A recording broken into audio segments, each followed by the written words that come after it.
こんにちは、MC パークです。最近よくコメントでフロントについてるカウル、あれどこのメーカーですかって聞かれることがあるんですけど、あれね、アクティブっていう会社のビキニカウルですね。何個か種類があるんですけど、僕は純正色のクリアスクリーンってやつを買いました。はい、で見てもらうと分かる通り、結構他にもいろいろパーツついてるんで、この機会に全部紹介したいと思います。まずはさっき言ったアクティブのカウルですね。で次にミラリゾマのバーエンドミラーですね。スパイ R っていうやつだったと思います。でね、なんかバリエーションがスパイ R でも60、70、80とかあるんですけど、サイズのことですね。確か僕60を選んだと思います。ちょっと定かじゃないんですけど、確か60だった。もともと純正はここに、ひょこって出てたんですけど、ちょっとそれがなんかウサギの耳っぽくてあんま好きじゃなかったんで、バーエンドミラーに変えました。いい点はかっこいい、悪い点は見にくいってことですね。純正ミラーはやっぱ優秀でしたね。すごい見やすかったです。でもう一つがハンドルですね。バーハンドルからセパハに変えました。これもリゾマですね。リゾマのクリップオンのバーハンドルじゃないセパハになります。このフロントフォークにクリップする形ですね。でね、あとは、ステップベビーフェイスのバックステップです。でここに4つ穴があって、でポジションを選べるんですけども、僕は一番上の一番後ろにしてます。R90 のステップ、乗ってる人は分かると思うんですけど、ちょっとね位置がいけてないんですよ。足を下ろした時にちょうど当たったりとか、あと下すぎるんで傾けると吸っちゃいますね。ので、バックステップに変えました。あとはリアフェンダーのフェンダーレスですね。フェンダーレスキット R&G レーシングっていうメーカーのフェンダーレスキットですね。もともとはこうナンバーホルダーと一緒に後ろにひょこって出てたんですけど、ちょっとそれがあんまりかっこよくなかったんで、僕はフェンダーレスにしました。ここは好みだと思います。そうでフェンダーレスに変えたんで、ナンバーを置くところがなくなったので、一緒にナンバーホルダーも買いました。フォーカスアットワンっていうメーカーのナンバーホルダーですね。そんな高くないんですよ。1万5000円ぐらいで買えるんですけど、しっかりした作りなんで割とおすすめですね。あとはタイヤディアブロのスーパーコルサを前後履いてますね。もともとサーキット行く時に純正でついてたメッツラよりかもっと食いつくやつが欲しいなと思って買ったやつですね。ただね、ちょっとコロナになってからサーキット行かなくなっちゃったんで、無用の長物ってやつですね。ちょっともったいないことしたな。でもね、温まるとすごい食いつくいいタイヤですよ。サーキット行く人にはおすすめですね。あとはデカール、タンクデカール貼ってます。ワンダーリッヒの R90 用のピンストライプですねを貼ってます。2本貼ってます。でそのデカールはリアのポットにもつけてるんですけど、これは R90 用じゃなくて純正じゃない、汎用の安いやつです。2000円くらいで買えたんですけど、ちょっとタンクとのバランス取るためにつけたんですけど、結構安いやつにしてはちゃんと持ってくれてますね。で今紹介したのは全部車外のパーツで、あとはねマフラーはね、これ純正のオプションですね。アクラのなんていうのか分かんないですけど、上に跳ね上がったマフラーですね。もともと純正はこう下に2本ひょって、多分あれもアクラだと思うんですけど、アクロポピッチのひょこってやつを買いました選びました。あとあれも純正オプションですね。エンジンカバーも純正オプションで黒を選びました。あとパーツじゃないんですけど、塗装してますね。塗装したのはポット、後ろのポットと、あとこのエアインテークですね。これを黒にしました。もともとがね確か銀色だったんですけど、ちょっと浮いてて嫌だったんで黒にしました。で塗装する箇所もねそんなに広くないんで結構安かったですね。多分片方2万とかでできたと思います。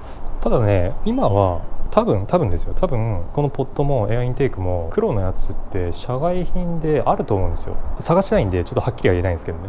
なのでちょっと黒にしたいなって人がいたら一回パーツ探してみてもいいかもしれないです。ここまでが今ついてる僕の R90 のパーツの紹介でした。で今日はちょっと新しいパーツをねつけようと思ってます。何かっていうと、これですね。もう一台 GoPro 買ったんで、それの GoPro のホルダーですね。これをねちょっとここにつけようかなと思います。でもう一つが、スマホのマウントですね。ずっとスマホのマウントはもう前のバイクから一回もつけたことないんですけど、友達がもういい加減つけろとうるさいんで、ちょっとつけますね。でマウントはね、フォンケースとあと普通のマウントの2つに分かれてて、今日風が強いんでね飛びそう。よいしょ。まずはカバーですね。これね iPhone11 用 10R って書いてて、僕のやつ 10R なんですけどぴったりなんですよ。カメラのところはもう11仕様になってるんでがっつり開いてますね。これでマウントさせる形ですね。でこっちがこれがマウントそのものですね。ここの穴もうなんていうんだっけ、なんかフォークの穴に差し込みます。ただね、最初にこれが邪魔なんで、もともとバーハンドルを固定してたやつですね。これが邪魔なんで、これをまず外します。てか先にこっちつけちゃうか。こんな感じかな。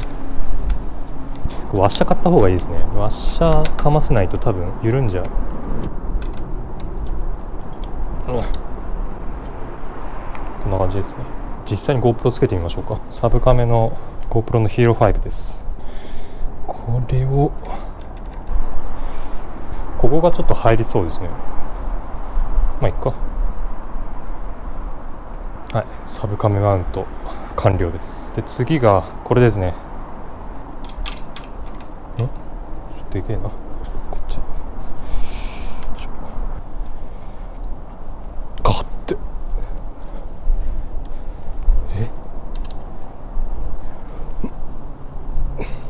ガッたビクともしないですね。そういう時はメガネレンチですね。エクステ代わりに使います。いけるかな。よっしょ。錆びとる。ここにまず土台を入れるんだろうな。まずアダプターを選びます。おお、こんな気がする。 OK。 ラジオペンチを使用してください。ラジペンなんか持ってねえよ。てか一回これで入んのか。ちょっとやってみようか。入んねえじゃん。おお、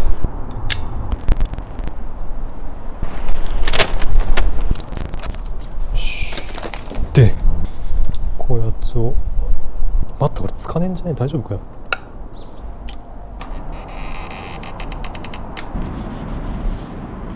一応つきましたね。こんな感じで台座がついて、ここを差し込んで右に回すと固定される形ですね。一応ついたんですけど、若干見えるかな、ここ浮き出させましたね。本来は多分これが全部スポッて入ってるのが普通だと思うんですけど、ちょっとね、それをスポッて全部入れると iPhone がこの鍵のあたりに干渉しちゃって取り付けられないんですよ。だからちょっと上に上げました。しっかり締めたんで大丈夫だと思うんですけど、本来よりかはちょっと耐久性は落ちてる使い方だと思いますんで、おすすめはしないですね。はい、よいしょ。じゃあちょっとホームセンター行きましょう。これのワッシャーとこの穴がね2つ開いちゃってるのがダサいんで、埋まるようなのをちょっと探していきますよ。はい、お疲れ様でした。今日はめちゃくちゃいい天気ですね。スマホマウントなんか微妙に歪んでますよね。ちょっと気になるな。後でなんか直しとこう。今日のね音の録音はね、音の録音まあいいや、Zoom の H2N っていうなんかマイクを使って、録音してます。どういう風に撮れるかわかんないですけど、でもZoom の H2N って元ブロガーの人って結構使ってるんで、動画見ると結構綺麗に撮れてるんで、多分問題なく撮れるかなって思いますね。あとはもうこのカメラですね。よいしょ。マイクもこのカメラもどっちも有名なちゃんとしたメーカーのものなんで、ちゃんと仕事はしてくれると思うんですけど、カメラについてはこの画角位置でいいのかなっていうところを確かめたいですね。ていうかもうガソリンがないですね。なんかいつもガソリンねえな。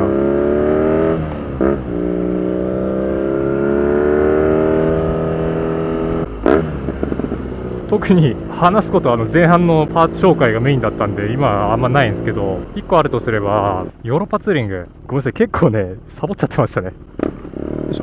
もともとねこの MC パークのチャンネルを作ったのってヨーロッパツーリングをいろんな人に見てもらいたいからっていうのがあったにもかかわらず、ちょっと最近そこをおざなりにしていたので、ちょっとねそれは良くないなって自分でも思ったんで、この動画終わったらちょっとねヨーロッパツーリングにしばらく集中しようと思いますね。やっぱそのヨーロッパツーリングをきっかけにチャンネル登録してくれた人も言ってくれると思うんですよ。なのであと年末にちゃんとやるって宣言したしね。なので頑張ろうと思います。はい、僕の大好きなビバホームですね。お疲れ。よし、じゃあ買い物してきますね。とりあえず買いたいものは買えましたね。ここのボルトと、あとここのワッシャー。てかさ、マスク忘れちゃって。なのでホームセンター今日着いて一番最初に買ったのがマスクでしたね。なんかもうコロナになってからマスク忘れちゃうともう前向いて歩けないですね。誰かがマスクは顔のパンツって言ってましたけど、まさしくその通りですね。はい、じゃあもうね夕方になっちゃったんで、家帰って今日の動画をちょっと編集始めようと思います。最後までご視聴いただいてありがとうございました。動画の内容気に入っていただけたら、チャンネル登録ぜひよろしくお願いします。じゃあ次の動画でお会いしましょう。じゃあねー。